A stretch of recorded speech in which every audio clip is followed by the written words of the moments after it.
ఎందుకు ఈ అసలు మళ్ళీ రిలీజ్ చేద్దాం అనుకున్నారు? 20 ఏళ్ళు అయిన ఆ సినిమాది ఇవాళకి కూడా మాకు రికగ్నైజేషన్. ఆ సినిమా పేరు వచ్చింది, అంత క్రేజ్ ఉందంటే అది because of director and hero అండి. ఫైనాన్షియల్ గా మేము రూపాయి కూడా లాస్ అవ్వాలి. అక్కడ పార్ట్ 2 అని వచ్చే అవకాశం ఇప్పుడున్న పరిస్థితుల్లో చేస్తే కూడా బాగుంటుంది డెఫినెట్ గా. ఇంకా పెద్ద సినిమాగా చేయాలి. నెంబర్ 1. నెంబర్ 2, డైరెక్టర్ డేట్లు కావాలి, హీరో డేట్లు కావాలి. వాళ్ళు కనుక సిద్ధం అనేటైతే బలగం సినిమా కానీ పెళ్లి చూపులు కానీ బాగా పేరు వచ్చినాయి, కమర్షియల్ కూడా బాగా సక్సెస్ అయినాయి కదా. చిన్న సినిమా తీయాలనేది ఉంది కానండి, ఏదో ఒక అట్రాక్షన్ కావాలి. ఇప్పుడు మేము ఎట్లా ఫీల్ అయ్యాము త్రివిక్రమ్ గారిని చూసి. ఈ నాదర్ పాత్ర శోభన్ బాబు వేయాల్సిందా? శోభన్ బాబు అని గుర్తు రాగానే ఎవరికైనా ఒక ట్రిమ్గా ఉండే హీరో గుర్తు రావాలి తప్ప అనారోగ్యంతో ఈ క్యారెక్టర్ వేయాలని నేను అనుకోలేదు. అది మీరైతే బాగుంటుందండి అని కనుక డైరెక్టర్ అని అడిగితే డెఫినెట్గా చేసి ఉండేవాడు. మిమ్మల్ని గ్రే హెయిర్లో జనం కొంతకాలం గుర్తుపట్టలేదేమో. ఇప్పటికీ కొంతమంది అంటూ ఉంటారండి, మళ్ళీ మీరు రంగేసుకోండి సార్, మళ్ళీ హీరోగా ఉంటారు. టీటీడీ చైర్మన్ కావాలనేది, సామిక సేవ అందించాలనేది ఒక పెద్ద కోరిక. అది వెంకటేశ్వర స్వామికే తెలియాలి. అది ఉంది కదా మీకు మనసులో ఉంది, కానీ అది అవుద్ది అనేది. ఇప్పుడు రాజకీయాలు వదిలేసినట్టేనా? మీ ఆరోగ్య రహస్యం ఏంటి? మా ఫ్యామిలీ జీన్స్. మా ఫాదర్ 96 years బతికారు, మా మదర్ 100 years బతికారు. పప్పాయి, దానిమ్మ, సీజనల్ ఫ్రూట్ కూడా తింటా, గ్లాసు రాగి దావ తాగుతాం. మీ బిజినెస్ లో మీ సక్సెస్ ఫార్ములా ఏంటి?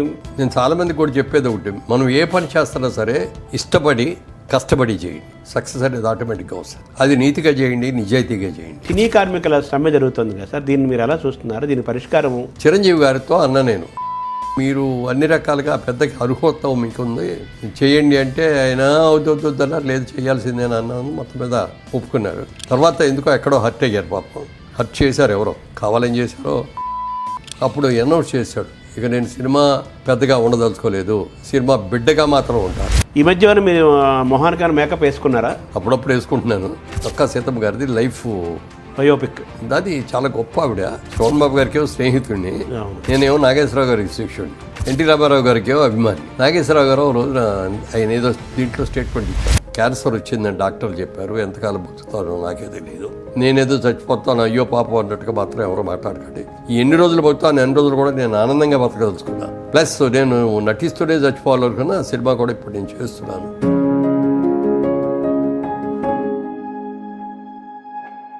నమస్కారం. మనతో పాటు మురళీమోహన్ గారు ఉన్నారు. తెలుగువాడ ప్రపంచంలో ఎక్కడున్నా ఏమాత్రం పరిచయం చేయాల్సిన అవసరం లేని వ్యక్తి. 50 ఏళ్ళు పైన వారి సినిమా ప్రస్థానం. జైభేరి నిర్మాతగా అద్భుతమైన సినిమాలు తీశారు. జైభేరి రియల్ ఎస్టేట్ సంస్థ కూడా చాలా మంచి పేరు తెచ్చుకుంది.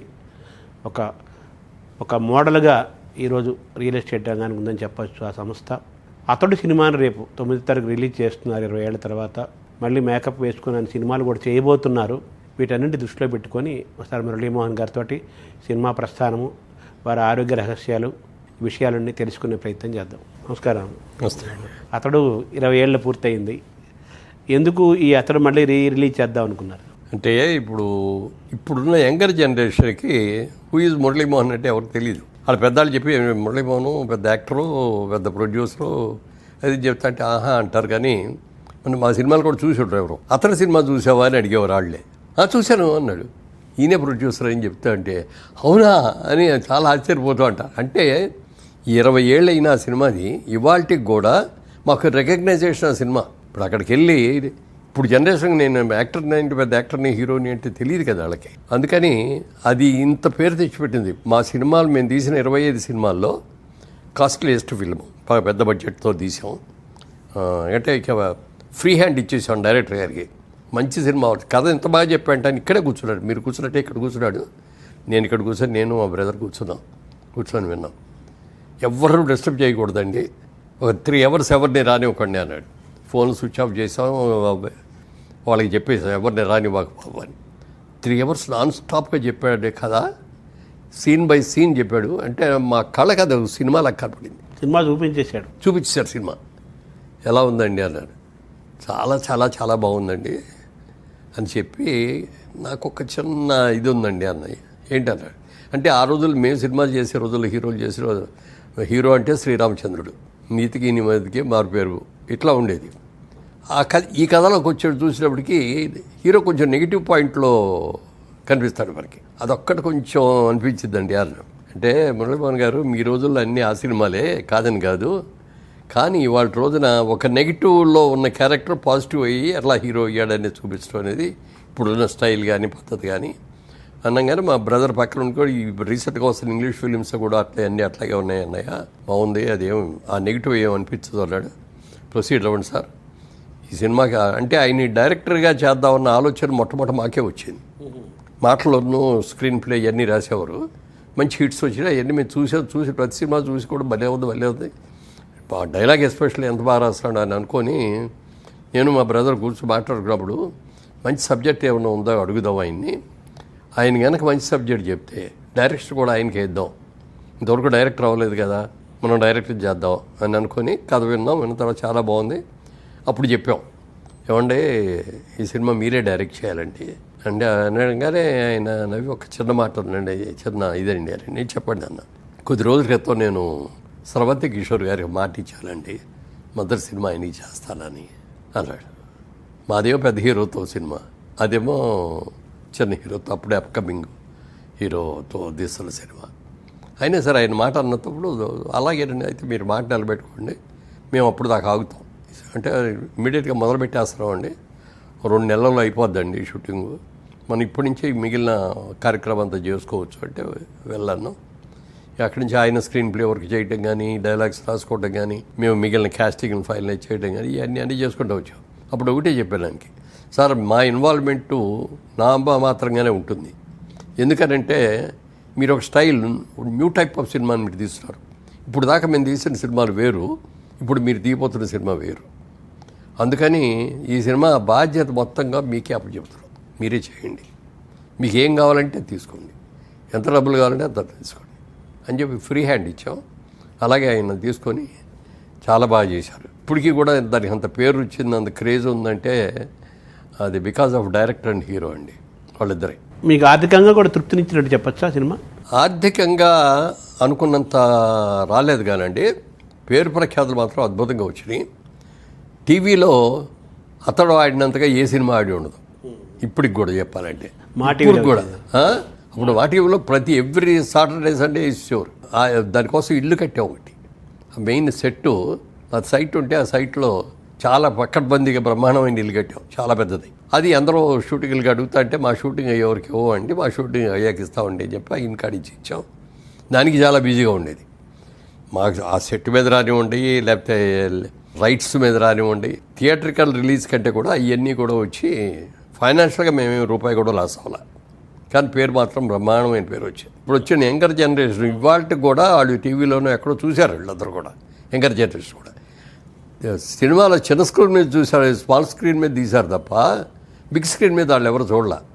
సరే ఎలాగో 20 years అయింది ఒక అకేషన్ కాబట్టి, ఇప్పటికీ హీరో మంచి రైజ్లోనే ఉన్నాడు, డైరెక్టర్ అంతకంటే పెద్ద రైజ్లో ఉన్నాడు, హీరోయిన్ కూడా స్టిల్ గోయింగ్ స్ట్రాంగ్. ఇక అందరూ మేము సంస్థగా మేము బాగున్నాము, అన్ని రకాలుగా అందరూ బాగున్నారు, అన్నికి పేరు ఇందులోనే ఉన్నారు, అవుట్డేటెడ్ వాళ్ళు ఎవరో లేవు ఇందులో. సరే ఈ సినిమాని ఇప్పుడున్న జనరేషన్ అందరూ కూడా బిగ్ స్క్రీన్ మీద చూస్తే ఎలా ఉంటుంది అనే ఆలోచన వచ్చింది. 2 ఏళ్ళ బట్టి చాలామంది అడుగుతున్నారు, మాకు రైట్స్ ఇవ్వండి సార్, మాకు రైట్స్ ఇవ్వన్నానండి. ఇవ్వాల ఎందుకు ఇవ్వలేదంటే వాళ్ళు సరిగ్గా చేస్తారో లేదో ఇది ఎందుకు. సరే ఫైనల్గా ఇద్దామని డిసైడ్ చేసిన తర్వాత దాన్ని అప్గ్రేడ్ చేయాలి టెక్నికల్గా. ఎందుకంటే 20 ఏళ్ళ క్రితం తీసింది, ఇవాళ టెక్నాలజీ డెవలప్ అయింది, బ్రహ్మాండంగా డెవలప్ అయిపోయింది, చాలా ఎక్సలెంట్గా ఖర్చు పెట్టి తీస్తారు, బ్రహ్మాండంగా తీస్తారు, ఇంటర్నేషనల్ లెవెల్లోకి వెళ్ళిపోయింది మన తెలుగు సినిమా అనేది. అంత లెవెల్లో మనం చేయలేకపోయినా ఇప్పుడే షూట్ చేయలేం కాబట్టి దాన్ని టెక్నికల్గా కలర్ ఎలా ఉంది, అప్పుడు కలర్కి ఇప్పుడు కలర్కి జనరేషన్ ఏం చేయాలి, అప్గ్రేడ్ ఐజోటం కానీ సౌండ్ సిస్టమ్, అప్పుడున్న సౌండ్ సిస్టమ్ వేరు, ఇప్పుడున్న సౌండ్ సిస్టమ్ వేరు, ఇవన్నీ కూడా వర్క్ చేసి ఒక 6 months 4 months పట్టిందండి మాకు. అన్నీ చేసిన తర్వాత అప్పుడు ఇచ్చేవాళ్ళకి. సో థియేటర్ స్క్రీను సౌండ్ అన్నీ టెక్నికల్గా మారిపోయింది 20 ఏళ్లలో. అందుకని ఇప్పుడు థియేటర్లో చూస్తే ఇప్పుడు రేపు వెళ్ళి కొత్త సినిమా చూసినట్టే ఉంటుంది తప్ప పాత సినిమా రంగులు వెలిసిపోయి సౌండ్ ఏదో సరిగ్గా లేక ఉన్నదనే ఫీలింగ్ రాదు అసలు ఎక్కడ. ఇప్పుడు మనకు శ్రీకృష్ణ పాండవ్యం ఎన్టీఆర్ సినిమా అనేక సార్లు రిలీజ్ అయింది. ఆ రిలీజ్ అయినప్పుడు అప్పుడు ఎంత ఆడిందో మనకు తెలియదు, కానీ ఆ తరం వాళ్ళకి మా తరం వాళ్ళకి విజయవాడ అలంకార థియేటర్ రిలీజ్ అయింది. అది సూపర్ డూపర్ హిట్, చాలా రోజులు ఆడింది సినిమా. అప్పటికే సినిమా రిలీజ్ అయ్యి 30 ఏళ్ళు 40 ఏళ్ళు అయింది. సో కాబట్టి సినిమా టెక్నికల్గా మనం రెడీ చేసి ఇస్తే జనం ఎప్పుడు చూస్తారనే ఒక విశ్వాసం మీకు ఉంది, సినిమాకు కూడా, సినిమా చరిత్రకు కూడా. అవునండి. అలాగే ఇప్పుడు మాయాబజార్ చూసుకోండి, అవును, ఎన్నేళ్ళు అయింది తీసి, మా చిన్నప్పటి నుంచి చూస్తున్నాం. 50 ఏళ్ళు అయిపోయింది, 60-70 ఏళ్ళు అయిపోయింది. అది ఇప్పటికీ రిలీజ్ చేస్తే చూస్తారు, ఇప్పటికీ టీవీలో వస్తే చూస్తారు. దాన్ని కలర్లో చూపిస్తే ఎలా ఉంటుంది అనే ఆలోచన వాళ్ళకి రావటం, దాన్ని కలర్లో చేసి రిలీజ్ చేశారు. మళ్ళీ ఒక కొత్త సినిమా లాగా రిలీజ్ చేశారు. అంత సక్సెస్ అయింది అది కూడా. అందుకని మంచి సినిమా అనేది టెక్నికల్గా ఎలా ఉన్నా కూడా చూస్తారు. బట్ టెక్నికల్గా కూడా మనం అప్గ్రేడ్ చేయగలిగిన వరకు చేసామనుకోండి ఇంకా బాగా చూస్తారు. వాళ్ళు కంఫర్ట్గా ఉండాలి, కంఫర్ట్గా ఉండాలి. బా ఇదేంట్రా పాత సినిమా చూస్తాం అనే ఫీలింగ్ రాకూడదు. అలాగే ఇప్పుడు మనకి ఐమాక్స్ థియేటర్ ఒకటి ఉంది. ఈ ఐమాక్స్లో కూడా దీన్ని సినిమా రిలీజ్ చేస్తే ఎట్లా ఉంటుంది, దానికోసం కాస్ట్ ఎక్కువ అవుద్ది. ఆ ఒక్క థియేటర్ మనకి ఐమాక్స్లో ఇంకెక్కడ లేవు కదా మనకి, అది ఇక్కడే ఆడుతుంది.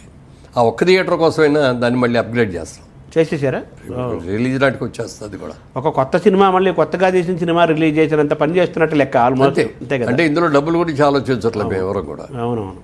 మళ్ళీ ఓ పేరు రావాలి, 20 ఏళ్ళ తర్వాత రిలీజ్ అయ్యి కూడా సక్సెస్ఫుల్గా ఉంది అనేది పేరు రావడం కోసం యంగర్ జనరేషన్కి అందరికి కూడా ఇది బిగ్ స్క్రీన్ మీద మళ్ళీ ఒకసారి చూపిద్దాం అనేది.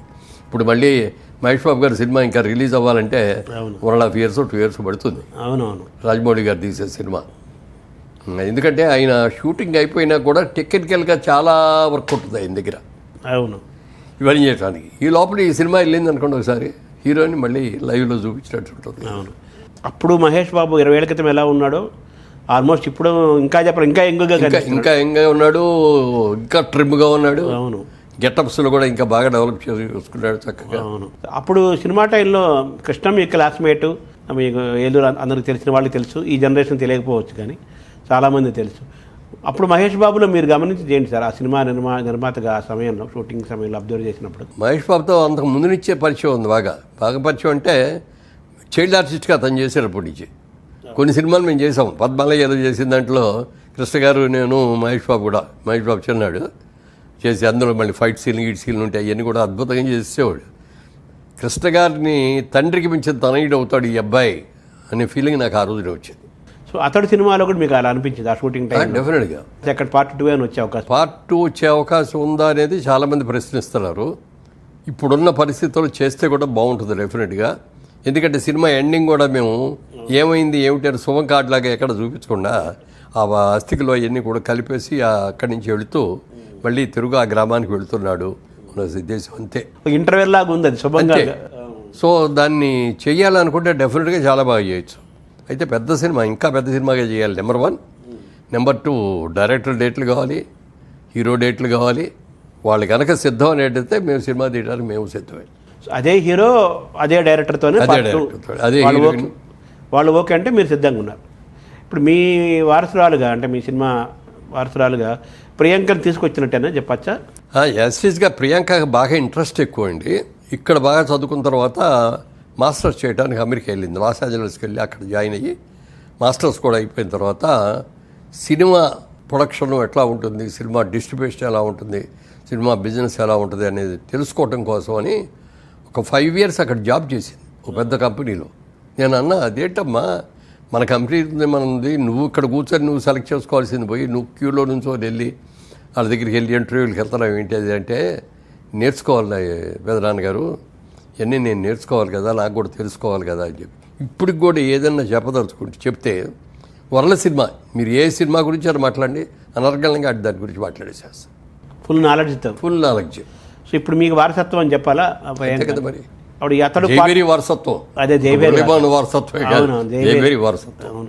అంటే అతడు పార్ట్ 2 గా తీస్తే ఆ అమ్మాయి ఇదిలో నడుస్తుంది. అంతే కదా మరి, అంతే కదా. బాధ్యత వాళ్ళకి అప్పచెప్తాం. మా బ్రదర్ కిషోర్ గారు అమ్మాయి ఏమో ప్రియాంక, అవును. అలాగే మా బాబు కూతురేమో రాగా, ఇప్పుడు కిరవాణి గారి, అవును, మన పెళ్ళి అయింది కదా. సో యంగ్స్టర్స్ వాళ్ళిద్దరూ ఉన్నారు కాబట్టి వాళ్ళిద్దరికి అప్పచెప్పేస్తాం. సో ఇద్దరు మీ వారసులుగా మళ్ళీ జైబీఆర్ మోగిస్తడానికి సిద్ధమవుతున్నారు. తర్వాత మీరు కూడా జైబీఆర్ ద్వారా ఒక మంచి సినిమా, మీరు మొదటి నుంచి కూడా దాసరి గారి శిష్యులు, మీరు ఆ స్కూల్ నుంచి వచ్చిన వాళ్ళు. దాసరి గారు ఎప్పుడు ఒకటే మాట అంటారు, కథే హీరో అంటుంటారు కదా. సో మీ సినిమాలన్నీ కథాత్మకమైన సినిమాలే కదా. అటువంటి సినిమాలు తీయాలని కూడా మీరు చాలాసార్లు అన్నారు. మీరు అదేమన్నా, అది కూడా వచ్చే అవకాశం ఉంది? అంటే వచ్చే అవకాశం అయితే ఉందండి. ఇప్పుడు ఏం చేయాలి అంటే సిస్టమ్ అంతా మారిపోయింది. మేము ఇంకా ఓల్డ్ సిస్టంలోనే ఉన్నాం. కథలు చెప్పడానికని వస్తున్నారు, వింటున్నాం కూడా. వాళ్ళు నాకంటే పాత రోజులు ఈ కథలు చెప్తున్నారు. ఓహో. ఈ మోడర్న్ స్టోరీలు లేకపోతే మోడర్న్ టెక్నాలజీ దీనికి సంబంధించిన పట్ల వాళ్ళు చెప్పే కథలు వింటా ఎందుకురా బాబు ఇంత టైం వేస్ట్ చేస్తాం అనిపిస్తుంది. ఎదురుకుండా కూర్చొని మనిషి కథ చెప్తున్నాడు అనుకోండి, మనం కళ్ళు ఆర్పకుండా అలాగే చూస్తూ కూర్చోవాలి. కథ బాగుంటే అట్లాగే ఉంటుంది, హుషారుగా ఉంటుంది. కథ బాగుంటే ఇట్లా నిద్ర వస్తూ ఉంటుంది. మీ త్రివిక్రమ ఆపేయండి కథ చాలండి బాగాలేదు అని అనలేవు, బాగుండదు కదా, బాగుండదు. అంటే త్రివిక్రమ శ్రీనివాస్ మీకు అతను సినిమా చెప్పినప్పుడు 3 గంటల సినిమా చూపించినట్టుగా చెప్పేవాడు కావాలి. 3 గంటలు చెప్పినా చెప్పకపోయినా సబ్జెక్ట్లో ఇది కొత్తదనం ఉండాలి కదా. అందరూ నా సినిమా సూపర్ హిట్ అవుద్దని సినిమా తీస్తే అంటాడు. ఎప్పుడు ఎన్టీ రామారావు హీరోగా ఉన్నప్పుడు తీసే కథలాగా ఉంటుంది. ఇప్పుడు బలగం సినిమా కానీ పెళ్లి చూపులు కానీ బాగా పేరు వచ్చినాయి, కమర్షియల్ కూడా బాగా సక్సెస్ అయినాయి కదా. చిన్న సినిమాలండి, చిన్న సినిమాలు కదా, అవి మరి ప్రేరణగా తీసుకోవచ్చు కదా. పెళ్లి చూపులు కూడా చిన్న కాస్టింగ్. అవును, వాళ్ళు పెద్ద హీరోలు అయిపోయారు. నేషనల్ అవార్డు హీరో కానీ హీరోయిన్ కానీ అందరూ కూడా అలా అంటున్నా సార్. అలా మీరు అది ఆ మార్కెట్ లేదని చెప్పడానికి లేదు, మార్కెట్ ఉంది కదా. చిన్న సినిమా తీయాలనేది ఉంది కానండి, ఏదో ఒక అట్రాక్షన్ కావాలి. లేకపోతే ఇదిగో ఇతను చిరునాడు మన ఛాన్స్ ఇస్తే ఇప్పుడు మేము ఎట్లా ఫీల్ అయ్యామో త్రివిక్రమ్ గారిని చూసి అలా ఫీల్ అవ్వాలి. అలాగే దాసర్ గారి దగ్గర సినిమాలు చేసినప్పుడు నేను రాజాచంద్ర అని ఒక అసిస్టెంట్ డైరెక్టర్ ఉండేవాడు. అవును, అతను డైలాగ్ అయినా బాగా చెప్పించేవాడు. దాసర్ గారు చెప్పి అతను బాధ్యత అతనికి అప్పచెప్పారు. ఏదో డైలాగ్ అది చెప్పేసి వాళ్ళకి చూడు ఆ మాడ్యులేషన్స్ అవి చెప్పు అంటే అతను నాటకాలు వేసాడు, నాటక అనుభవం ఉంది, మంచి ఇంట్రెస్ట్ ఉంది అవన్నీ చెప్పేవాడు. చూసినప్పుడు ఈ కుర్రాడు బాగున్నాడే, ఇతన్ని డైరెక్ట్ చేస్తే బాగుంటుంది. అప్పుడు ఇంకా నేను పెద్దగా సినిమాలు తీయట్లా. అప్పటికి నేను ఒక్కటే రామదండ అని సినిమా చేశాను. హిట్ కదా, బాగా పెద్ద హిట్ అయింది. అది ఫస్ట్ సినిమా మాకు జైవేరి గారు బ్యానర్, అప్పుడు మురళీ చిత్ర అనే బ్యానర్లో ఆ సినిమా చేసాం. దానికి బాలచంద్ర గారి సబ్జెక్ట్. అది బాలచంద్ర గారు సూపర్విజను, ఆయనే ఇచ్చాడు ఆయన అసోసియేట్ని. ఇతనికి ఛాన్స్ ఇవ్వండి, నేను పైనుండి చూసుకుంటాను అన్నీ కూడా, ఏ సీన్లు ఎప్పుడు ఏం చేయాలి ఇవన్నీ కూడా నేను చూసుకుంటాను అని చెప్పి ఆయన చెప్పడం జరిగింది. అన్నట్టుగానే ఆయన పాటలు తీసేటప్పుడు వచ్చారు, క్లైమాక్స్ తీసేటప్పుడు వచ్చారు. రోజు ఆయన బయలుదేరే ముందు డైరెక్టర్ మా సెట్లోకి వచ్చే లోపల ఇవాళ ఏం సీన్లు తీస్తారని చూసి షార్ట్ డివిజన్ కూడా ఏం చేసి. ఈ సినిమాలు ఎక్కువ ఆయన రాజాచంద్ర డైరెక్ట్ చేశారు కదా. అదే చెప్తున్నా. అప్పుడు ఆ ఒక్క సినిమాయే తప్ప ఇంకో సినిమా తీయలా. ఇక సినిమాలు తీద్దాం, మొదటి సినిమా తీసాం బాగానే ఉంది అనుకున్న టైంలో ఇతను గుర్తుకొచ్చాడు రాజాచంద్ర. అప్పటికి విజయబాబు రెడ్డి గారి మంచి రైజ్లో ఉన్నాడు, బాగా తీస్తున్నాడు సినిమాలు. వెళ్ళే ఒక రోజు ఆయన దగ్గరికి, మీ ఇద్దరం ఒకరి నుంచి వచ్చాం, బాగా ఒకే రూమ్లో ఉండి చదువుకున్నాం. మాకంటే సీనియర్ ఆయన బిఏ చదువుతూ ఉన్నప్పుడు మేము ఇంటర్మీడియట్ చదువుతూ ఉండేవాళ్ళం. కాకపోతే మేము నేను ముఖర్జీ గారు అని ఆయన సమతా ఆర్ట్స్, మేము ముగ్గురు ఒకే రూమ్లో ఉండేవాళ్ళం అనమాట. అట్లా బాగా క్లోజ్ కూడా. ఆయన దగ్గరికి వెళ్ళి చెప్పారు, ఇట్లా దాసర్ గారి దగ్గర ఒక కుర్రాడు ఉన్నాడంటే చాలా అతనికి ఛాన్స్ ఇస్తే చాలా మంచి డైరెక్టర్ అవుతాడు, అది ఇది అన్న. అంటే రేపు రామా నువ్వు తీసుకురాన్నాడు. నేనే తీసుకొని వెళ్ళి చెప్పగానే ఇతను అయితే నాకు తెలుసు కదా, చూశాను చాలా సెట్లో కూడా చూశాను, బాగా చేస్తాడు అని సబ్జెక్ట్ అది కూడా ఆయనే ఇచ్చాడు. దాన్ని స్క్రీన్ ప్లే చేసి బొమ్మరిల్లు ఎంత పెద్ద హిట్ అయిందో మీకు తెలుసు. బ్లాక్ అండ్ వైట్లో తీసాను బొమ్మరిల్లు. అప్పుడు 3.5 లక్షలు 4 లక్షలు అయ్యి ఉంటుంది అది దాని బడ్జెట్. పెద్ద హిట్ అయింది. సో అలా నేపథ్యం ఉంది కాబట్టి మళ్ళీ అది అయిన తర్వాత నెక్స్ట్ మనం జైబేరి అనేది అప్పుడు వచ్చేది మాకు. గిరిబాబు గారిది కదా, గిరిబాబు గారిది. అది గిరిబాబు గారి దగ్గర 2 సినిమాలు అయింది జైబేరి రాళ్ళు. తర్వాత ఇంకో సినిమా తీసేటప్పుడు నేను హీరో. దాంట్లో వెళ్ళి చూస్తే క్లాప్ బోర్డు మీద మాధవి చిత్ర అని ఉంది. ఇదేంటయ్యా జైబేరి కదా నీ సంస్థ మాధవి చిత్ర అని పెట్టామంటే నేను మా అమ్మాయి పేరు పెట్టుకున్నాను అన్నాడు. మరి జైబేరి ఏం చేస్తావు అన్నాడు. ఏం లేదు దీని మీదే తీస్తాను.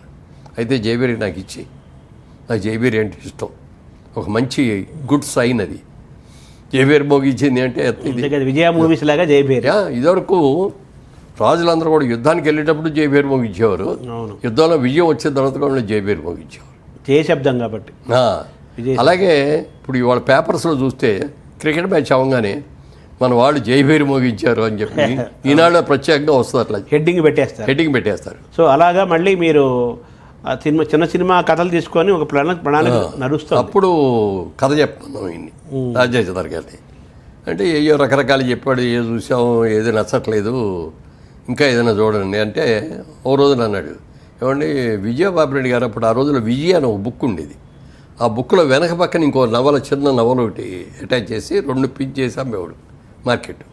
అలానే ఆ విజయ్లో ఒక కథ వచ్చిందండి, కామరాజు కథ. ఆ నవల పేరు అని చెప్పి కథ అవుట్లైన్ చెప్పండి అన్న. అవుట్లైన్ చెప్పాడు. చెప్పగానే బ్రహ్మాండంగా ఉంది కదా ఇది. ఆ నవల కూడా నాకు ఒకసారి నేను చదువుతాను, మీరు దీన్ని ఫుల్ ఫ్లెడ్జర్గా వర్క్ చేసి నాకు చెప్పండి, సినిమాగా ఎలా చేయాలి. మీరు నవలగా చెప్పారు, బాగుంది. మీరు చెప్పిన అవుట్లైన్ కూడా బాగుంది. కాబట్టి మీరు ఒక 10 రోజుల్లో మీరు వర్క్ చేసి నాకు ఫుల్ ఫ్లెడ్జర్గా సినిమాకి ఏమి క్యారెక్టర్ ఎలా ఉండాలి, ఏం చేయాలి చెప్పమంటే వచ్చి చెప్పాడు. బ్రహ్మాండంగా నచ్చేసింది.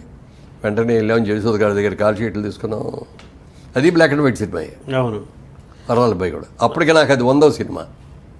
రాజ్యాచంద్రకేమో 2వ సినిమా. సో ఇప్పుడు మీరు అటువంటి వాళ్ళు దొరకట్లేదు అంటారా? దొరకట్లేదు, ఉంటారు బొళ్ళు మంది బ్రహ్మాండమైన తీసాను, నాకు దొరకట్లేదు. అదే టాలెంట్ అంటే మీ ఇద్దరు కలవాలి. ఇప్పుడు ఎవరన్నా గబుక్కున్నా నేను వచ్చి నాకు మంచి టాలెంట్ ఉందని నేను చెప్తే నువ్వు ఎలా నమ్ముతావు? అవును, ఎలా నమ్ముతావు అంటే నమ్మని కాదు, మనకు ఒక కాన్ఫిడెన్స్ రావాలి కదా అతని మీద. ఎలా చేస్తాడని ఒక అబ్జర్వేషన్ ఏదో తెలియకుండా ఏదో అతను చెప్పాడు కదా అని చెప్పి ఇచ్చేయలేము గబుక్కన. సరే, అతడు సినిమాకి వస్తే అతడు సినిమాలో ఈ నాదర్ పాత్ర శోభన్ బాబు వేయాల్సిందా? అవునండి. అతడి దగ్గరకు వచ్చినప్పటికీ కాస్టింగ్ డైరెక్టర్ గారు ఇచ్చారు కొన్ని. ఇచ్చేప్పుడు ఈ క్యారెక్టర్ అంటే ఒక మంచి క్యారెక్టర్ ఉంది, ఇది ఎవరితో చేయించాలో తెలియట్లేదు అన్నాడు. అన్నప్పుడు నేను అన్నా, ఏమంటే మీకు అభ్యంతరం లేకపోతే శోభన్ బాబు గారిని అడగనా అన్న. అడగండి, అమ్మో ఆయన చేస్తే గంతకంటే కావాల్సింది ఏంటన్నాడు త్రివిక్రమ గారు. సరే, వెంటనే నేను డైరెక్ట్గా అడగడానికి కొంచెం మొహాడపడ్డాను.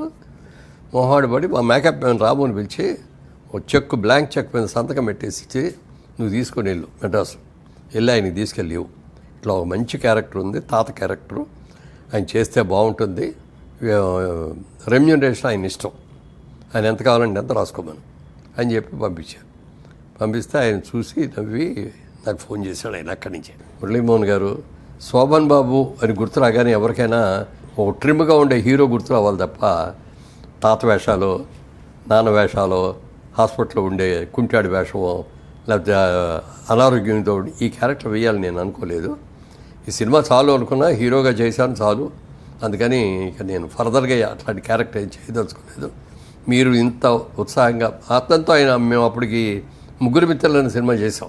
చంద్రమోహన్, నేను, శోభన్ బాబు గారు ముగ్గురు. అది కూడా పెద్ద హిట్ అయింది. బొమ్మరిల్లు అయిన తర్వాత ఓ తండ్రి తీర్పు పెద్ద హిట్ అయింది. దాని పక్కన ఇది వచ్చి ఇది పెద్ద హిట్ అయింది. సో అలా ఆయన అందుకని వద్దన్నారు. అప్పుడు ఏం చేయాలి అనుకున్నప్పుడు డైరెక్టర్ గారు నాజర్తో చేద్దామండి అన్నాడు. అంటే అది మీ చాయిస్ అండి, మీరు కనుక అతనితో చేయించుకోగలరు. ఎందుకంటే అతను కూడా అప్పటికి తాత్కాలిక క్యారెక్టర్లు ఏమీ ఇలా. అవును, అతను ఏజ్కి మించింది. మరి అతను ఆ గెటప్ వస్తారా అదో రండి అది అంటే నేను చూసుకుంటాను అన్నారు. చూసుకున్నారు. చూసిన తర్వాత ఆ మాడ్యులేషన్ ఇది కోసం ఎవరు చెప్పాలి దీనికి డబ్బింగ్ అని ఆలోచిస్తే డైరెక్టర్ గారు సజెస్ట్ చేశారు, బాలసుబ్రహ్మణ్యం గారితో చెప్పిస్తే బాగుంటుందండి. ఆయన కూడా చూసి అబ్బో క్యారెక్టర్ చాలా బాగుంది, డెఫినెట్గా నేనే చెప్తాను చెప్పడం. ఆయన చెప్పేటప్పటికి ఆ క్యారెక్టర్ ఇంకా చాలా ఎలివేట్ అయింది. సో ఆ పాత్ర పండటంలో బాలుగారి పాత్ర కూడా సగం ఉంది. బాలుగారి పాత్ర కూడా చాలా ఉంది. మీరు ఆ సినిమా నిర్మాతగా అందరికీ తెలుసు, మీరు నటుడు, శోభన్ బాబు వేయనన్నాడు ఆ పాత్ర మీరు ఎందుకు వేయలేదు? అంటే అప్పటికి తాత పాత్ర లేదు, నేను కూడా తండ్రి వరకు వేసా కానీ ఒత్తండి తీర్పు మీరు వేసారు. ఒత్తండి తీర్పు వేసా, అది మంచి ఇదయింది. డైరెక్టర్ గారికి చాయిస్ ఇచ్చేసే కదా. ఆయన ఏమంటే మీరే ఎందుకు వేయకూడదు అని అడిగితే డెఫినెట్గా జంప్ చేసి మరీ వేసి ఉండేవాడిని. కానీ ఆయన మనసులో రాకుండా ఇప్పుడు మన సినిమా కాబట్టి నేనే వేస్తానని చెప్పుకోకూడదు కదా, అది మీరైతే బాగుంటుందండి అని కనుక డైరెక్టర్ అని అడిగితే డెఫినెట్గా చేసి ఉండేవాడిని. ఆ సినిమాలో మీరు ఒక పాత్ర కూడా వేయలేదు అంత. యాక్చువల్గా నాకు అనిపించింది నాదర్ పాత్ర మీరు వేస్తుంటే సినిమాలో అందరు గుర్తుపెట్టేవాడు, ఈ జనరేషన్ వాళ్ళు కూడా అనిపించింది. సరే, నాదర్ ఆయన మీలాగా నాటక రంగం నుంచి వచ్చినవాడు కాబట్టి అద్భుతంగా నటించాడు. బాలుగారు వాయిస్ బాగా చేశాడండి. అందులో మనం వేయలేకపోయాం అనేది ఒకటి పక్కన పెడితే అతను చాలా బాగా చేశాడు, డెఫినెట్గా బాగా చేశాడు. ఈ మధ్య మీరు మొహానికి మేకప్ వేసుకున్నారా? అప్పుడప్పుడు వేసుకుంటున్నాను. ఇప్పుడు రీసెంట్గానేమో ఆంధ్రుల అన్నపూర్ణ డొక్కా సీతమ్మ గారిది లైఫ్ బయోపిక్. అది చాలా గొప్ప ఆవిడ. అంటే ఇప్పుడు జనరేషన్కి ఎవరికి తెలియదు.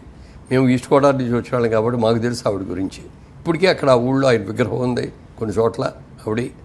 తర్వాత డొక్కా సీతమ్మ గారి పేరు చెప్పని వాళ్ళు అందరికీ తెలుసు. అవును, అంత మంచి ఆవిడ. ఒక బ్రాహ్మిన్ ఫ్యామిలీలో ఆ రోజుల్లో ఏజ్ సెకండ్ మ్యారేజ్ చేసుకుంటుంది. నా క్యారెక్టర్ అందులో హస్బెండ్ క్యారెక్టర్ నేను వేస్తాను. అప్పటికి ఏమవుతుందంటే నా క్యారెక్టరు భార్య చచ్చిపోయి ఉంటుంది, పిల్లలు ఉంటారు, వెళ్ళి పెళ్లి చేసుకోవాలి. ఒక చిన్న అమ్మాయిని చూసి ముచ్చటపడి ఆ అమ్మాయిని చేసుకుందామనంటే ఆ అమ్మాయి తండ్రి వీళ్ళు అందరూ ఒప్పుకోవటం.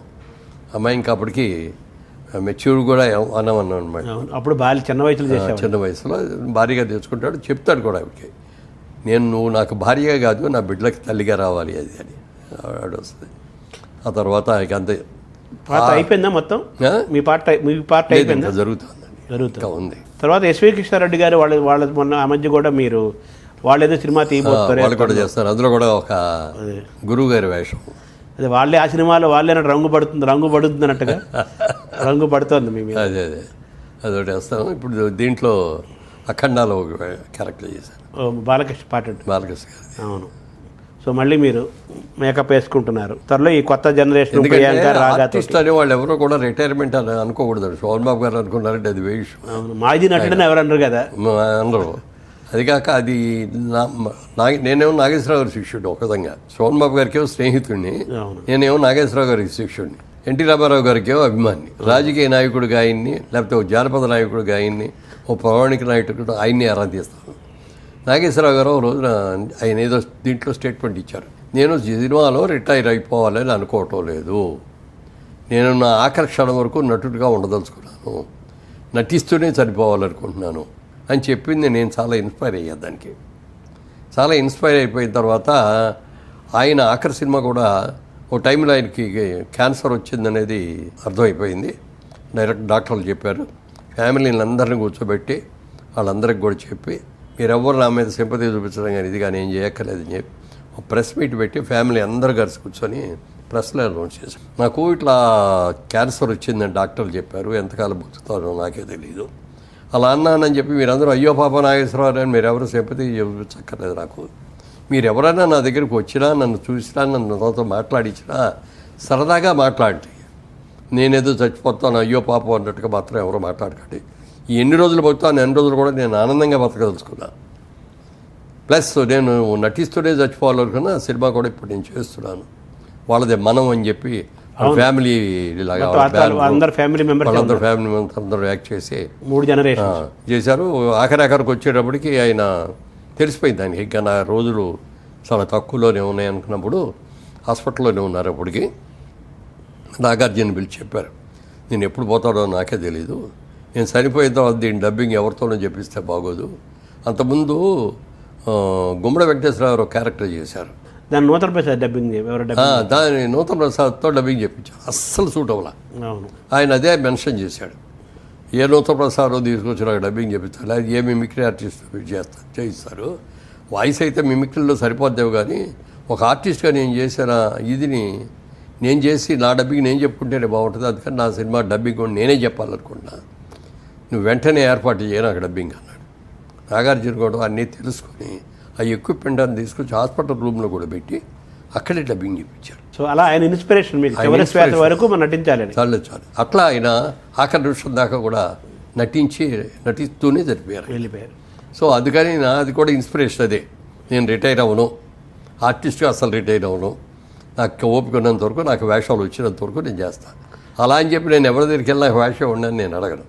ఎందుకని అడగను అంటే, నేను మొట్టమొదటి హీరో ఛాన్స్ వచ్చాడు, అప్పటికి విజయవాడలో నేను బిజినెస్ మ్యాన్ని, బిజినెస్ బాగుంది, బ్రహ్మాండంగా చేసుకుంటున్నాం, పెళ్ళి అయిపోయింది, 2 పిల్లలు కూడా ఉన్నారు, ఇట్లా ఛాన్స్ వచ్చింది. డైరెక్ట్గా ఒక పెద్ద ప్రొడ్యూసర్ దగ్గర నుంచి హీరో అని వచ్చింది. ఏం చేయాలో తెలియదు, చెయ్యాలా అవుతుందా అని, అక్కడ మంచి బిజినెస్ ఉంది, దాన్ని వదులుకొని రావాలా అవుద్దా, ఇక్కడికి వచ్చాక సక్సెస్ అవుతామో లేదో, ఇవన్నీ మీమాంసలో ఉన్నప్పుడు మా ఆవిడ ఒకటే మాట ఉంది, లక్ష్మీదేవి ఎప్పుడు పడితే అప్పుడు తలుపు తట్టదండి, తలుపు తట్టినప్పుడు వెళ్ళి తీయాలి, మీరు ట్రై చేయకుండా దాని అంతటికి అది మీకు వచ్చింది కాబట్టి ట్రై చేయండి ఒకసారి, ఒకటి చేయటంలో పెద్ద నష్టం ఉండదు, బాగుందంటే కంటిన్యూ చేదురు కానీ లేదంటే మానేయచ్చు అని ఒక కండిషన్ అండి అన్న.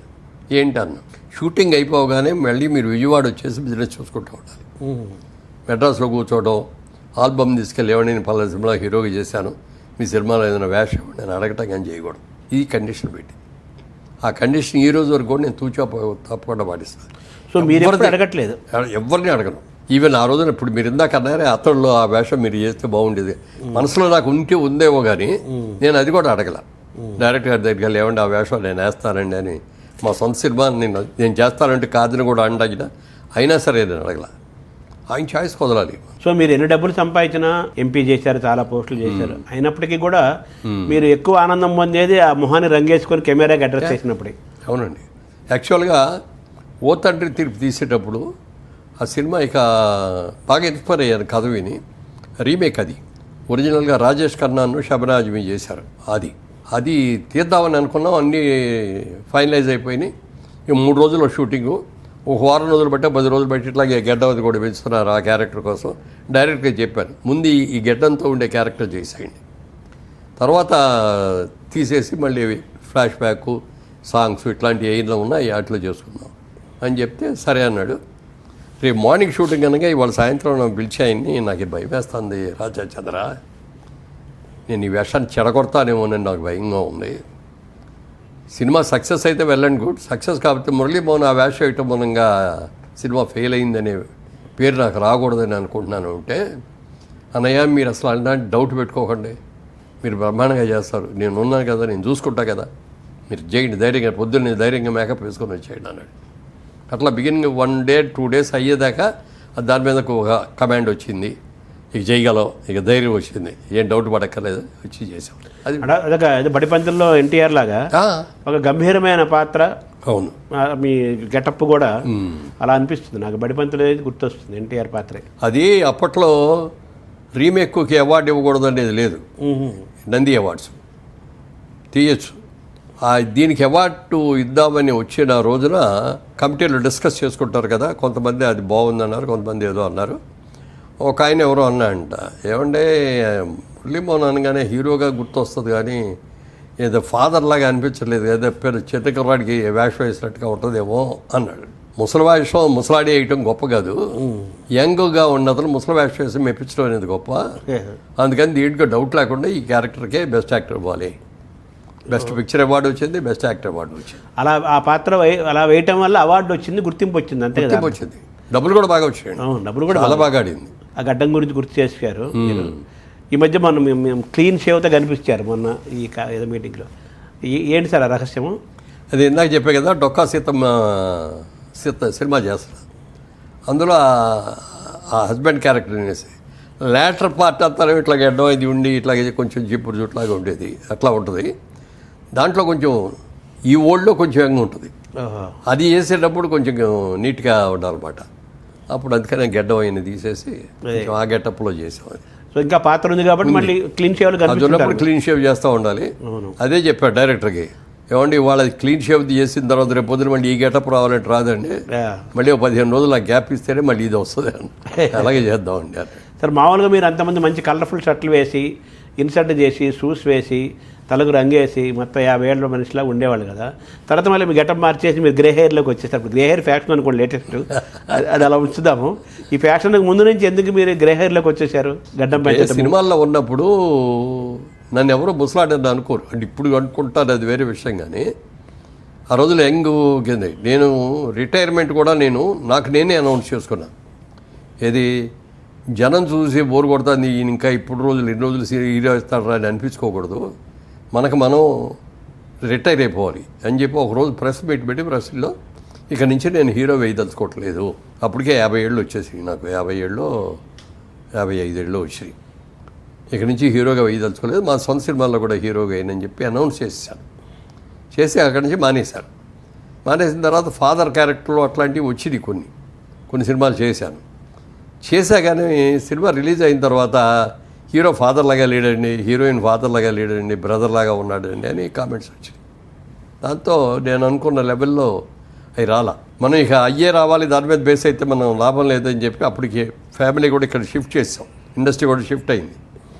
మనం బిజినెస్ మ్యాన్ కదా, మళ్ళీ బిజినెస్ చేద్దామని చెప్పి అప్పుడు రియల్ ఎస్టేట్లో దిగి ఆ రియల్ ఎస్టేట్ చేయటం మూలంగా సర్వైవ్ అయ్యాం. లేకపోతే అప్పటి నుంచి ఇదే వేషాల మీద అంటే సర్వైవ్ అయ్యేవాళ్ళు కదా, సంపాదించింది కూడా దానికి సరిపోయేది, అయిపోయింది. అదే సో కొత్త రియల్ ఎస్టేట్ అనే కొత్త వేషం వేశారు. కొత్త వేషం వేసాం. సో మీ గ్రే హెయిర్లోకి రావడానికి కారణం అదేనా? కారణం అది కాదు, అంటే మా ఆవిడ చాలా రోజులుగా ఏమంటే నేను రంగు వేయనండి, మీకే సినిమాల వేషాలు వేస్తున్నారు, రంగులు వేసుకొని తిరుగుతున్నారు, నాకు రంగు వేయాలని లేదు. అది బాగోదు, నేను రంగు వేసి నువ్వు రంగు వేసుకోకపోతే బాగోదు, నేను చెప్తాను, నాకు టైం ఇవ్వు నేను టైం ఇచ్చినప్పుడు నువ్వు చేద్దాం అన్నావు. సరే ఓకే అంది. అన్న తర్వాత ఒక రోజు పిలిచి చెప్పాను, నేను కూడా రంగేయటం మానేసి గ్రే హెయిర్తోనే ఉందాం అనుకుంటున్నాను. అయితే ఒక కండిషన్, 1 సంవత్సరం వరకు చూస్తాను నేను. బాగుంది అని అంటే కంటిన్యూ చేస్తాను, లేదండి బాగోలేదండి మీరు రంగు వేస్తేనే బాగుంటుందంటే రంగు వేసుకుంటాను. అప్పుడు రంగు వేసుకున్న తర్వాత మళ్ళీ నువ్వు ముందే రంగు వేసుకోకుండా ఉంటే బాగోదు. కాబట్టి నేను ఓకే ఇక నుంచి నువ్వు కూడా రంగు వేసుకోవడం మానే అన్నప్పుడు మానేద్దు కానీ అని నేను వేసుకున్న తర్వాత నేను ఈ గ్రే హెయిర్తో 1 ఇయర్ అయిన తర్వాత అప్పుడు చెప్పాను, వాడు గ్రీన్ సిగ్నల్ ఇచ్చా, ఇక నువ్వు కూడా మానే. మిమ్మల్ని గ్రే హెయిర్లో జనం కొంతకాలం గుర్తుపట్టలేదేమో. ఇప్పటికీ కొంతమంది అంటూ ఉంటారండి, మళ్ళీ మీరు రంగు వేసుకోండి సార్ మళ్ళీ హీరోగా ఉంటారు. ఇక వేయరా రంగు? 99% ఏదైనా మంచి క్యారెక్టర్ వచ్చి చేయాలి అని అనుకుంటే అప్పుడు చూస్తారు. అదే తర్వాత సార్ మిమ్మల్ని అంటే అది కూడా ఓల్డ్ యంగ్ 2 ఉన్నది ఏదైనా వస్తే అట్లా ఎవరికైనా అసూయ కలిగేంత ఆరోగ్యం అన్నట్టు అంటారు కదా. అంటే చూడటానికి మీరు మామూలు చూడటానికి ఆరోగ్యంగా కనిపిస్తారు, ఆరోగ్యంగా కూడా ఉన్నారు, 2 ఉన్నాయి కదా. స్లిమ్ అవుతున్నారు, బాగా స్లిమ్ అయ్యారు, ఈ మధ్య ఇంకా స్లిమ్ అయ్యారు. మీ ఆరోగ్య రహస్యం ఏంటి? అసలు పొద్దున్న నిద్రలేచినప్పటి నుంచి పడుకునేంత వరకు మీ డైలీ ఏంటి మీ లైఫ్ స్టైల్ సార్? ఎన్ని గంటలకు లేస్తారు? వాటన్నిటికంటే కూడా ముందు చెప్పాల్సింది మా ఫ్యామిలీ జీన్స్. మా ఫాదర్ 96 ఇయర్స్ బతికారు. ఆయన చనిపోయే 2 రోజుల ముందు కూడా వాకింగ్ చేస్తూనే ఉండేవారు మార్నింగ్. మా మదర్ 100 ఇయర్స్ బతికారు. So family genes are very good. అలా అని చెప్పి మన ఇష్టం వచ్చినట్టుగా లైఫ్ ఇది చేస్తే ఉండవు, పోతాం. అది ఒకటి మెయిన్గా అది ఉందండి. తర్వాత సినిమాల్లో ఉన్నాం కాబట్టి మనం జాగ్రత్తగా ఉండాలి, లావ్ అయిపోకూడదు, పొట్ట పెరగకూడదు, సిస్టమేటిక్గా ఉండాలి అని మనం తినే ఫుడ్ కూడా అండి జనరల్గా ఏది పడితే తినాలని కోరిక పుట్టేస్తాయి. బిర్యానీలు తినేద్దాం, లేకపోతే ఇంకేయో తిందాం, ఫాస్ట్ ఫుడ్ తిందాం, ఇట్లాంటివన్నీ వస్తే మన కంట్రోల్లో ఉండదు బాడీ. ఇప్పుడు మనం ఎంత ఇంటేక్ ఫుడ్ తీసుకుంటున్నామో దాన్ని ఎక్సర్సైజ్ మూలంగానో దీని మూలంగానో దాన్ని ఖర్చు పెట్టాలి. లేకపోతే క్యాలరీస్ పెరిగిపోతాయి లోపల ఇదైపోయి, అంటే డబ్బులు ఆదాయం ఖర్చులాగా.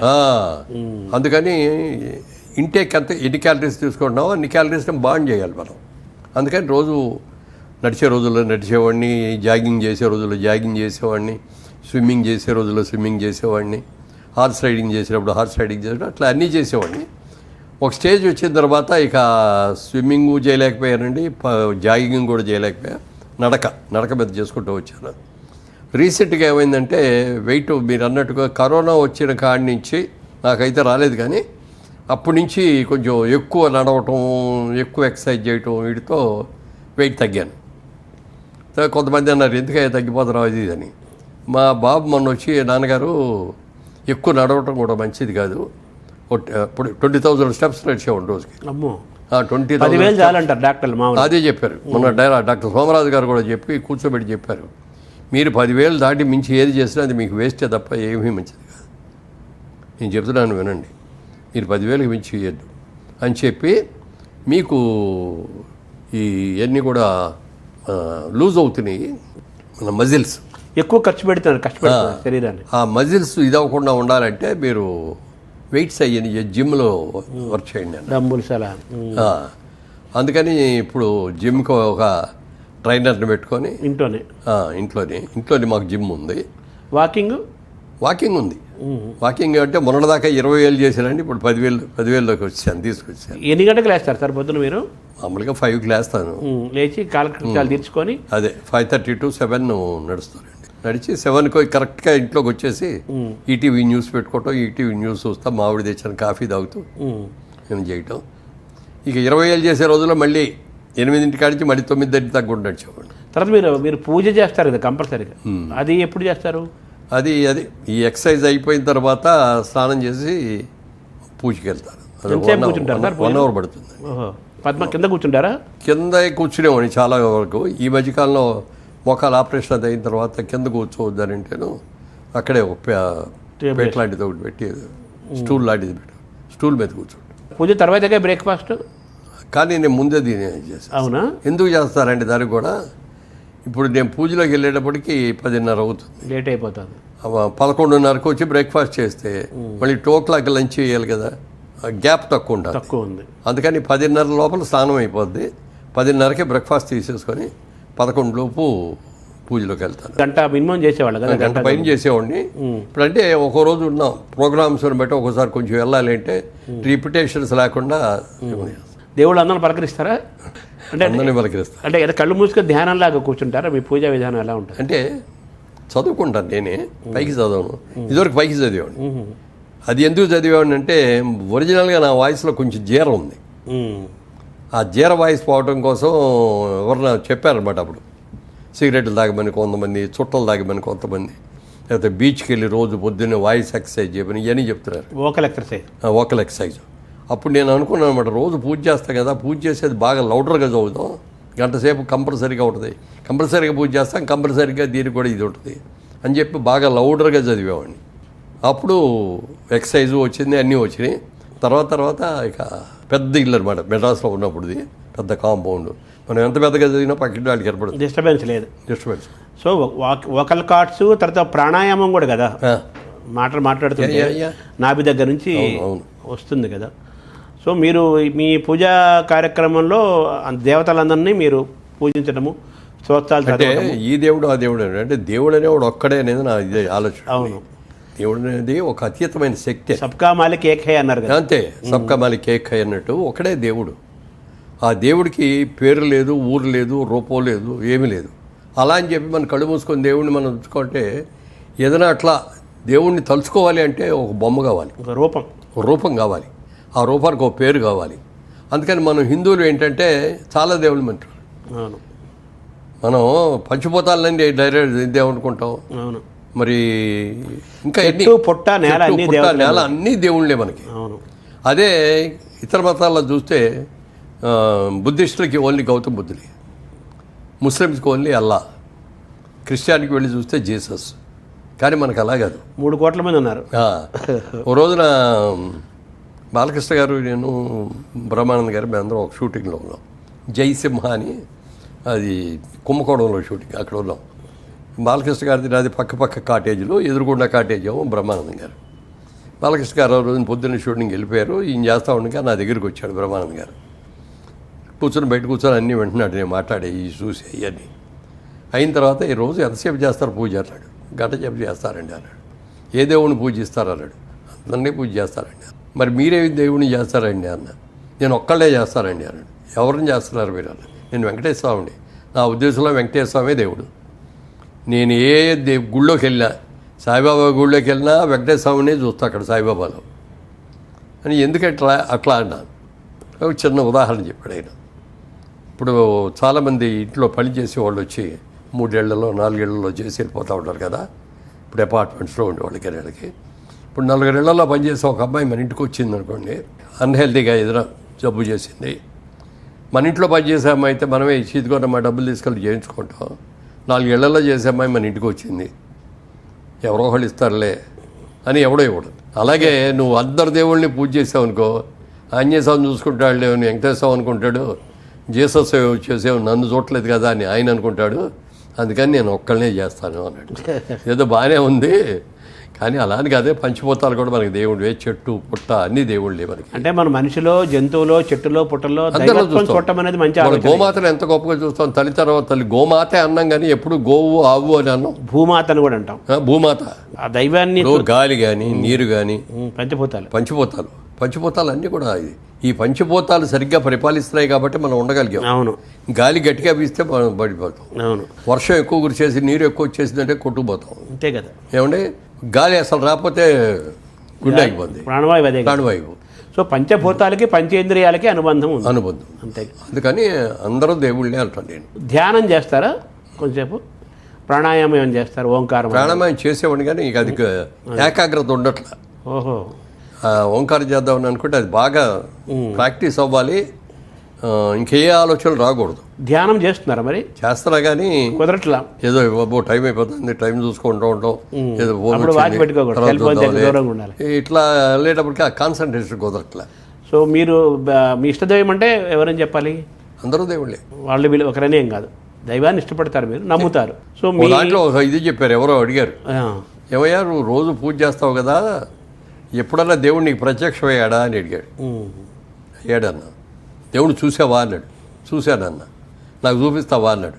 నీకు చూడాలని కనుక నిజంగా కోరుకుంటే చూపిస్తాను నీకు కూడా అన్నాడు. చూపించు అన్నాడు. చూపించు అంటే నేను ఒకటి అడిగాను. నేను ఒక ప్రశ్న అడుగుతాను, దానికి సమాధానం చెప్పాడు. కరెంట్ అంటే తెలుసా అన్న. ఎందుకు తెలియదు కరెంటు? మీ ఇంట్లో కరెంట్ ఉందా అన్న. ఉంది అన్నాడు. కరెంట్ ఎలా ఉంటుంది? ఎర్రగా ఉంటుందా, నల్లగా ఉంటుందా, ద్రవ పదార్థమా, ఘన పదార్థమా, ఎలా ఉంటుంది? ఐస్ లాగా ఉంటుందా అంటే అట్లా అడిగితే ఏం చెప్తాం? కరెంటే అన్నాడు కదా. కరెంట్ అనేది ఎలా ఉందో నీకు తెలియదు, బట్ కరెంట్ ఉంది అనేది ఒప్పుకుంటాం. లైట్లోకి వెళ్తే వెళ్ళి వస్తుంది, మైక్లోకి వెళ్తేనేమో సౌండ్ పెరుగుద్ది, ఇట్లా రకరకాలు. దేంట్లోకి వెళ్తే అది ఇది కరెంట్ ముట్టుకుంటే షాక్ కొడుతుంది. అలా అని చెప్పి అది కారంగా ఉంటుందా ఇదని మనం చెప్పలేము. దానికి రూపం లేదు, బట్ ఉంది. అలాగే దేవుడు కూడా అంతే, రూపం లేకపోయినా దేవుడు ఉన్నాడు. అది మీరు జీసస్ అని పిలిచినా, వెంకటేశ్వర అని పిలిచినా, ఆంజనేయ అని పిలిచినా, గౌతమ్ బుద్ధాను ఎవరైనా ఆయనే ఒక శక్తి స్వరూపం. ఏదో ఈ వ్యవస్థ నడిపిస్తుంది సరాచర జగత్తుననే విశ్వాసం మీకు సంపూర్ణంగా ఉంది. అయితే ఆరోగ్యంలో శారీరకంగా వ్యాయామం చేస్తారు, ఇవన్నీ చేస్తారు, బట్ మనసు కూడా ముఖ్యం కదా ఆరోగ్యంలో. మనసు కూడా ముఖ్యమేనండి. దాన్ని ఎలా మీరు సెట్ చేసుకుంటారు? అంటే ఇక మనం కొన్ని సెల్ఫ్ కండిషన్స్ పెట్టుకుంటానండి. జోదం ఆడకూడదు, రేసులకు వెళ్ళకూడదు, పేకాట ఆడకూడదు, విచారం చేయకూడదు, డ్రింక్ తాగకూడదు, ఇట్లాంటివన్నీ కూడా పెట్టుకుంటాను. అంటే భావోద్వేగాలు ఉంటాయి కదా, కోపము చాలా ఉంటాయి కదా, కంట్రోల్ చేసుకుంటాను. అయ్యప్ప మాలేసుకున్నప్పుడు ఆ 40 రోజులు అసలు కోపం కూడా రానివ్వం. మిగిలిన రోజులు ఇప్పుడు కొంచెం వయసు పెరిగిన తర్వాత అప్పుడప్పుడు ఒక్కోసారి కొద్దిగా కోపం వస్తుంది, లేకపోతే ఎవరిని విసిగిస్తా అంటే విసుక్కుంటున్నాం, కొంచెం గట్టిగా చెప్పాల్సి వస్తుంది. ఇవి ఉన్నాయి కానీ కొంచెం కంట్రోల్ చేసుకోవాలి. అంటే భావోద్వేగాలు పైగా నాకేంటంటే స్నేహితులే తప్ప నాకెవరు శత్రువులు ఉంటారు.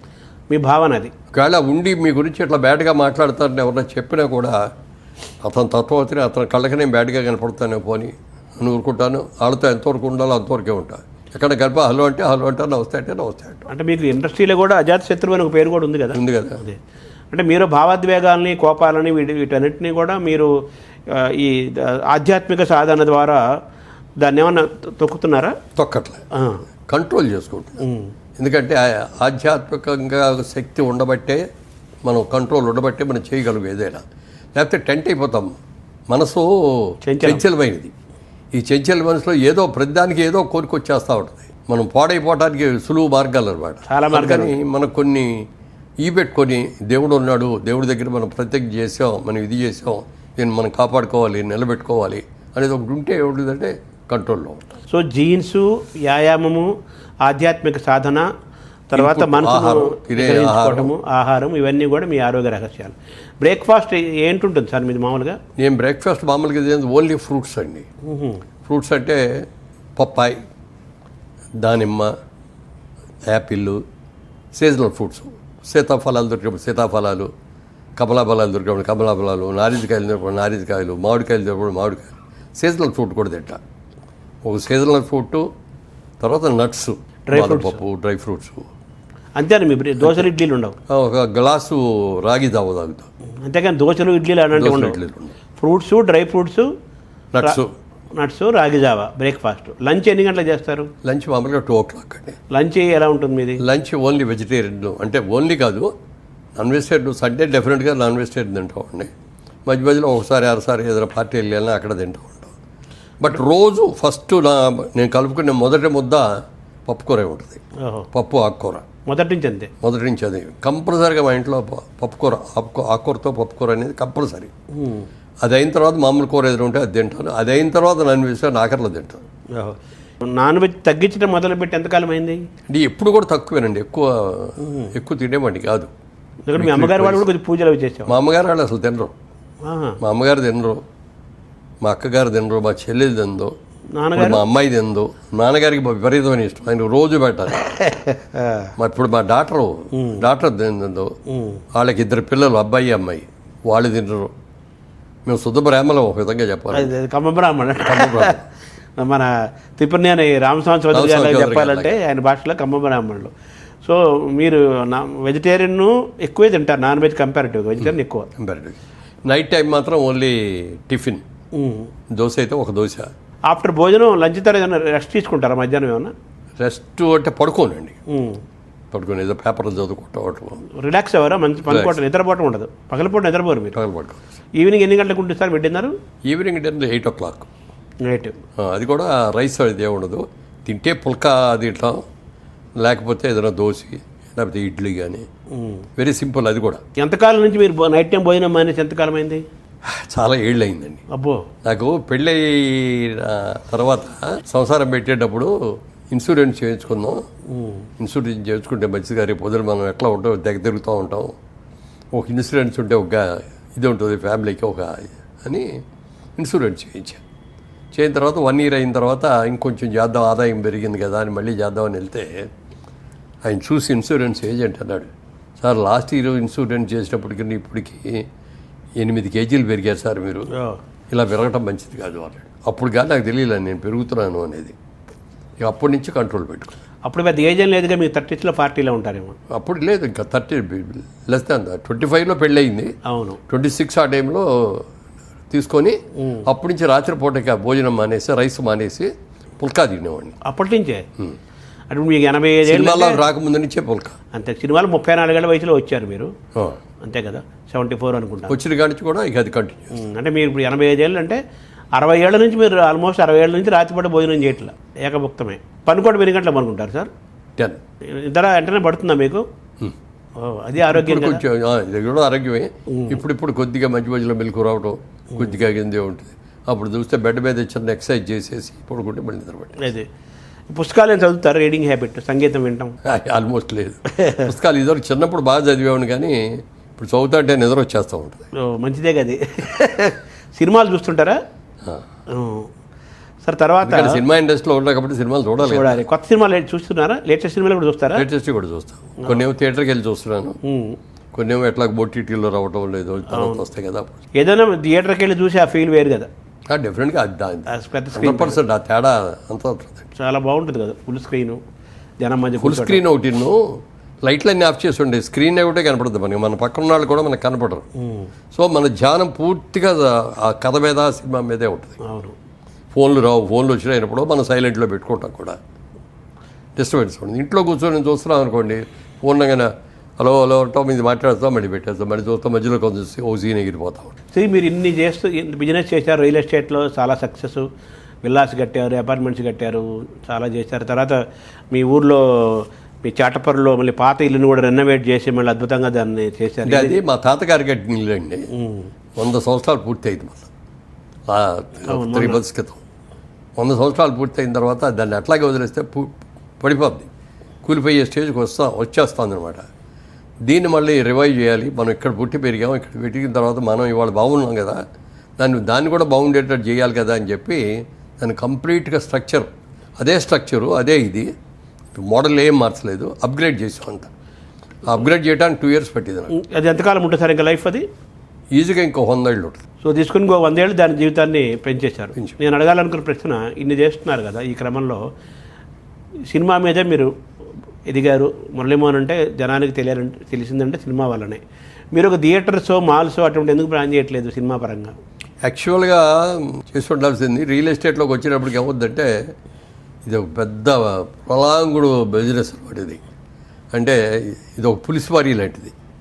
పులి మీద ఎక్కిన తర్వాత స్వారీ చేయాల్సిందే, దిగితే అది మనది ఉంటుంది. అవును. అందుకని ఇది రియల్ ఎస్టేట్లో కూడా ఇది ముందు ల్యాండ్ కొనాలి, ల్యాండ్ సెలెక్ట్ అయిన తర్వాత అందులో ఏం కట్టాలి, ల్యాండ్గా అమ్మాలా ఇదిగా అమ్మాలా చూసుకోవాలి, ప్లాన్స్ చేయించాలి, పర్మిషన్ తెచ్చుకోవాలి, కన్స్ట్రక్షన్ మొదలు పెట్టాలి. ఇవన్నీ పూర్తి అవ్వడానికి ప్రాసెస్ 5 ఏళ్ళు పడుతుంది. 5 ఏళ్ళు బట్టి ఇది అయిన తర్వాత మళ్ళీ చేద్దామనంటే గ్యాప్ ఇస్తే రాదు. జరుగుతూ ఉండగానే రెండో ప్రాజెక్ట్ స్టార్ట్ అవ్వాలి, రెండోది అవుతాండి, మూడోది ప్రాజెక్ట్, అది అట్లా కంటిన్యూస్. ఇది దాని వల్ల ఏమవుతుందంటే ఇక వేరే ఎక్కడ ఇన్వెస్ట్ చేయడానికి అవకాశం లేకుండా పోయింది. కడుతున్నాము, కట్టినవన్నీ అమ్ముతున్నాము. అవును. ఎప్పటికప్పుడు మళ్ళీ కొత్త ప్రాజెక్టులు ఎప్పటికప్పుడే మరి బ్యాంక్ లోన్లు తెచ్చుకోవాలి. అవును, అది ప్రాసెస్. అంటే మిగిలిన వాళ్ళందరికీ వచ్చినందుకు నాకు అంత ప్రాఫిట్స్ రావండి. అవునా? నేను 100% వైట్ అమౌంట్తో చేస్తాను, 100% ట్యాక్స్ కడతాను. ఎక్కడ ₹1 కూడా రియల్ ఎస్టేట్లో బ్లాక్ అమౌంట్ కూడా తీసుకోమని. మరి ఎలాగ రియల్ ఎస్టేట్ బ్లాక్ తీసుకుంటారో సగం తీసుకోండి అంటే కూడా వద్దండి, మీకు ఇష్టమయ్యి 100% ఇస్తానంటేనే తీసుకోండి, లేకపోతే వద్దు. సో మీరు జైబేరే సినిమాల్లో మోగించినట్టుగా రియల్ ఎస్టేట్లో కూడా ఒక బ్రాండ్ బిల్డ్ చేశారు కదా, కాంప్లెక్స్లు కట్టారు, చాలా కట్టారు కదా. అంతా వైట్ జరిగినప్పుడు మరి మీరు ఎందుకు ఆ పాలసీ పెట్టుకున్నారు తక్కువ లాభం? అంటే మనం బ్లాక్ అమౌంట్ లాభాలు ముఖ్యం అని పెట్టుకున్నాం అనుకోండి, రేపు ఎవడో ఇన్కమ్ ట్యాక్స్ ఇంకోళ్ళు వచ్చి రైడ్ చేశారు అనుకోండి, వాళ్ళ ముందు అపరాధులుగా చేతులు కట్టుకొని ఉంచుకోవాలి కదా. అవును. ఎందుకు తప్పు చేయాలి మనకి? నాకు వచ్చేది చాలు. దాని గురించి అవితాసం వచ్చేసి రేపొద్దునే పెద్ద కోటీశ్వరుడు అయిపోవాలి, లేకపోతే 100 ఇళ్ళు కట్టాలి, మీరు ఎన్నట్టుగా మల్టీప్లెక్స్లు కట్టాలి, ఇయ్యేద్దాలి అయ్యేద్దామని ఆలోచన లేవు నాకు. ఓ బిజినెస్గా సెలెక్ట్ చేసుకున్నాను రియల్ ఎస్టేట్ అనేది, దాన్ని చూస్తున్నాను. దాన్ని కూడా ఒక లిమిట్గానే చేస్తున్నాను, ఓవర్లుగా చేయట్లేదు. ఇప్పుడు నాకంటే చాలా వెనక వచ్చిన వాళ్ళు ఇప్పుడు ఎక్కడికో వెళ్ళిపోయారు, ఆకాశం ఎత్తులో ఉన్నారు. నేను ఎవరితోనూ పోల్చుకోను. నాకు సిస్టము, నా సిస్టము నా కంట్రోల్లో, నా హద్దుల్లో ఉండాలి నేను చేసే వ్యాపారం. రేపు పొద్దున్న ఎవరినో వచ్చి ఇదేంటి అని వేలెత్తి చూపించుకునే అవకాశం రాకూడదు. రేసుతో అలాగే ఎంత బాగా చేసామనేది ముఖ్యం తప్ప ఇందులో నాకు ఎంత లాభం వచ్చింది అనేది నేను చేయను. సేఫ్ గేమ్ ఆడాలి. అలాగే అట్ ది సేమ్ టైం మీరు కొన్న వాళ్ళు కూడా కంఫర్టబుల్గా ఉండాలి. సో మీ జయభేరి రియల్ ఎస్టేట్లో, మీ బిజినెస్లో మీ సక్సెస్ ఫార్ములా ఏంటి? నేను చాలామందికి కూడా చెప్పేది ఒకటి, మనం ఏ పని చేస్తున్నా సరే ఇష్టపడి కష్టపడి చేయండి, సక్సెస్ అనేది ఆటోమేటిక్గా వస్తుంది. అది నీతిగా చేయండి, నిజాయితీగా చేయండి. అదే నా పాలసీ. దాన్నే మొదటి నుంచి పెట్టుకున్నాం. మరి ఇన్నేళ్ళు, ఇప్పుడు 25 ఏళ్ళు నుండి 86లోకి వచ్చాం. ఈ రోజు వరకు బ్లాక్ మార్క్ అనేది లేదు నాకు. ఇది మురళీమోహన్ ఎలా అని ఒక చుక్క కూడా ఎక్కడ పెట్టడానికి లేదు. It's my life is a white paper. So మీరు ఏ సినిమా చేసినా, వ్యాపారం చేసినా, ఏది చేసినా దాన్ని ఇష్టపడాలి, దానికోసం కష్టపడాలి. అట్ ది సేమ్ టైం మనం ప్రాఫిట్ కంటే కూడా పేరు ఇంపార్టెంట్, అంతా వైటే చేయాలి, అంతే కదా. అలా అనుకున్నా కొన్ని ఇష్టం లేని పనులు కూడా చేయాల్సి వస్తుంది. కొన్ని తప్పదు. ఆ కొన్ని తప్పదులాట్లో ఆ రాజకీయం. అసలు రాజకీయం మీద, పాలిటిక్స్ మీద ఇంట్రెస్ట్ లేదండి. అవును.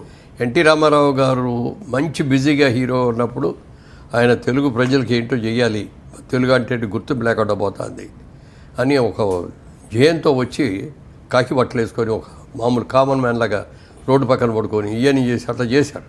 అది చేసినప్పుడు మేము వెళ్ళి ఒకసారి ఆయన దగ్గరికి వెళ్ళి అడిగాం, ఏమంటే మీరు ఇంత కష్టపడి చేస్తున్నారు, మరి మేము కూడా మీకు ఏం సహాయం చేయాలో చెప్పండి, మేము వస్తామండి అని చెప్పి నేను, రావుగోపాలరావు గారు, సత్యనారాయణ గారు, గిరిబాబు గారు, ఇంకెవరో కొద్దిమంది, 10 మంది వెళ్ళాం.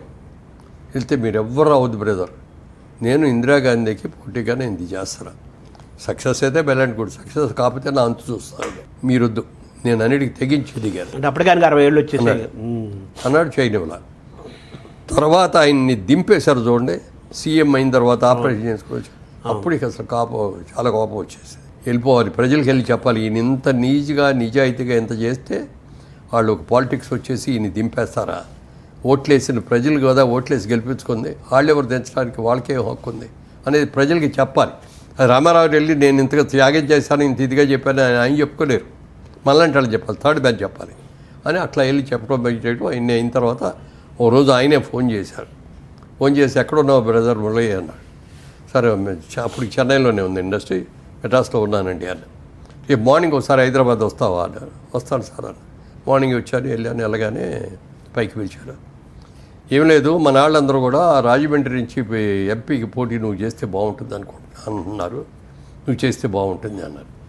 నాకు అసలు దెమ్మ తిరిగిపోయింది. ఇదేంటిది, నాకు ఎప్పుడు అసలు ఆశ లేదు, నేను పార్టీ కార్యకర్తగా చేస్తాను అప్పటి నుంచి కూడా. పార్టీకి ప్రచారానికి నేను అన్నిటికీ వెళ్తా. ఎలక్షన్ వచ్చిందంటే ఒక 4 రోజులు ఇంటికి కూడా, ఇంటి మొహం కూడా చూడకుండా. ఎన్టీఆర్ పైన అభిమానం. ఆంధ్రప్రదేశ్లో ఆన్ రోడ్డు ఎన్టీ రామారావు తర్వాత ఎక్కువ తిరిగింది ఎవరంటే నేనే. అందులో ఆయన కోసం, అంతే కదా.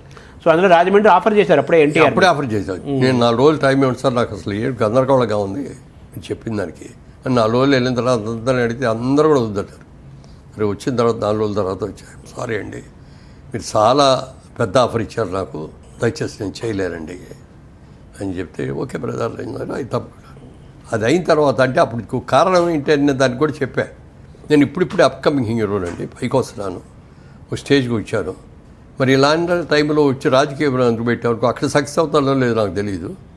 అక్కడ సక్సెస్ కాక ఇది ఉన్నది చేతిలో ఉన్నదాన్ని బాడీ చేసుకుని ఎటు కాకుండా అవడం నాకు కుదరదు, ఇష్టం ఉంటుందండి. పిల్లలు ఇంకా చదువుకుంటున్నారు, వాళ్ళు సెటిల్ చేయాలి అని చెప్పాను అనమాట. తర్వాత చంద్రబాబు నాయుడు గారు పిలిచి అన్నీ అయిపోయినాయి, ఇప్పుడు అన్నీ బాగానే చేస్తాం, ఆ పిల్లలు పెళ్ళిళ్ళు అయిపోయినాయి, సెటిల్ అయిపోయావు రా అన్నాడు. నాకు వద్దండి, వస్తే ఇంట్రెస్ట్ ఉంటే అప్పుడే వచ్చేవాడు కదా అన్న. ఇంటికి వెళ్ళిపోతే నో అని చెప్పి అక్కడికి కొడేరు శివప్రసాద్ గారిను, కమ్మపాటి రామ్మోహన్ గారిని ఇద్దరిని పంపించి మీరు ఏమని చేస్తారో నాకు తెలియదు, ఆయన్ని ఒప్పించి తీసుకురండి నన్ను. 5 hours వాళ్ళు నన్ను ఒప్పించి ఎక్కడో ఒక వీక్ మూమెంట్లో ఓకే అండి అన్న. ఓకే అన్నందుకు 10 ఏళ్ళు నా జీవితం దానికి అయింది. అక్కడ కూడా రాజకీయంలో కూడా నీతిగా నిజాయితీగా చేశాను. ఎక్కడ ఒక్క రూపాయి ప్రజాధనం అనే దాన్ని వృధా చేయటం కానీ నా సొంతానికి వాడుకోవటం కానీ ఇది లేకుండా చేశారు. ఒకసారి ఓడిపోయారు, సెకండ్ టైం గెలిచారు, అంతే కదా. ఒకసారి ఓడిచ్చారు,